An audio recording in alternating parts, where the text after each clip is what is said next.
Assalamualaikum warahmatullahi wabarakatuh. Perkenalkan, nama saya Muhammad Rafsanjani, NIM L021201081. Saya akan menjelaskan tentang rehabilitasi ekosistem mangrove di pantai.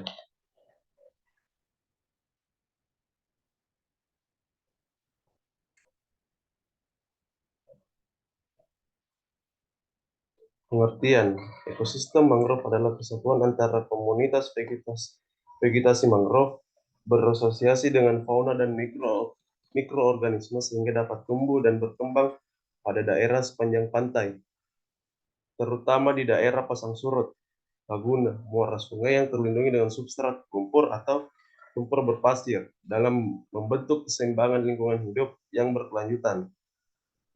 Itu masuk di dalam Peraturan Presiden Nomor 73 Tahun 2012.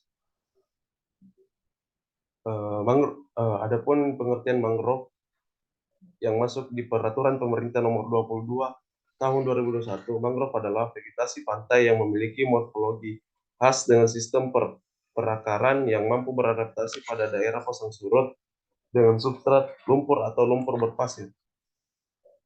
Luas mangrove Indonesia adalah 3.644.000. Ancaman ancaman bagi lingkungan mangrove yaitu infrastruktur, tambak, reklamasi, kelapa sawit, pencemaran, abrasi, akresi, dan perubahan iklim.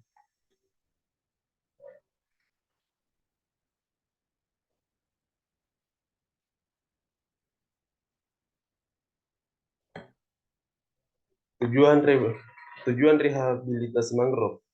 Yang pertama, rehabilitasi mangrove sebagai bagian dari upaya menyejahterakan masyarakat.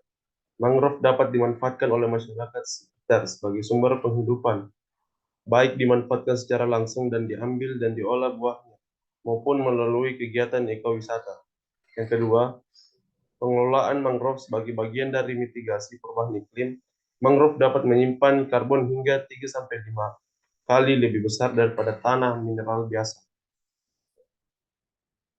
Dengan karakteristik ini, mangrove menjadi salah satu ekosistem penting dalam menyimpan atau mengurangi karbon, sehingga langkah rehabilitasi mangrove tidak dapat terlepas dari upaya nasional dalam mitigasi perubahan iklim. Yang ketiga, kolaborasi dengan berbagai stakeholder di sekitar mangrove untuk keberlanjutan untuk mencapai keberlanjutan dalam pengelolaan mangrove. Perlu dilakukan kolaborasi antar pemangku kepentingan dalam upaya rehabilitasi mangrove, khususnya dalam penguatan kelembagaan masyarakat. 4. Menggunakan berbagai sumber pembiayaan. Rehabilitasi mangrove dapat didorong untuk menggunakan berbagai skema pembiayaan, di antaranya termasuk mengakses pembiayaan untuk mitigasi perubahan iklim.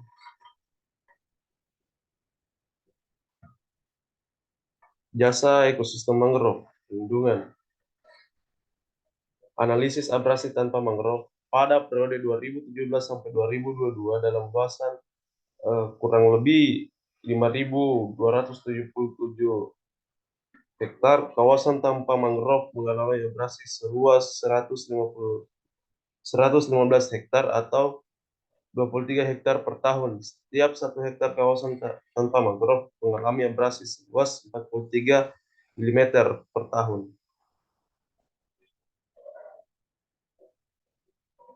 Analisis abrasi dengan mangrove pada periode 2017 sampai 2022 dalam luasan kurang lebih 2.759 hektar, kawasan dengan mangrove mengalami abrasi seluas 40 hektar atau 8 hektar per tahun. Setiap hektar kawasan dengan mangrove mengalami abrasi seluas 28,9 mm.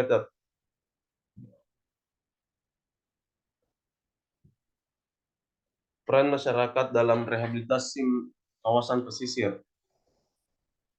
Kemitraan pentahelix tersebut dapat didefinisikan sebagai model rehabilitasi pesisir untuk mendorong pemulihan dan perbaikan fungsi ekosistem pesisir yang seimbang melalui kolaborasi dan kemitraan yang menguntungkan. Pendekatan program dengan model kemitraan multi-stakeholder, meningkatkan potensi kepastian, legalitas, dan keberhasilan program. Peran dan kewenangan tersebut yaitu yang pertama, akademisi dengan modal pengetahuan keahlian diposisikan dalam konsultasi program dan pemberdayaan masyarakat. Dua, bisnis atau privat sektor dengan alokasi pandangan corporate social responsibility atau yang biasa disingkat dengan CSR.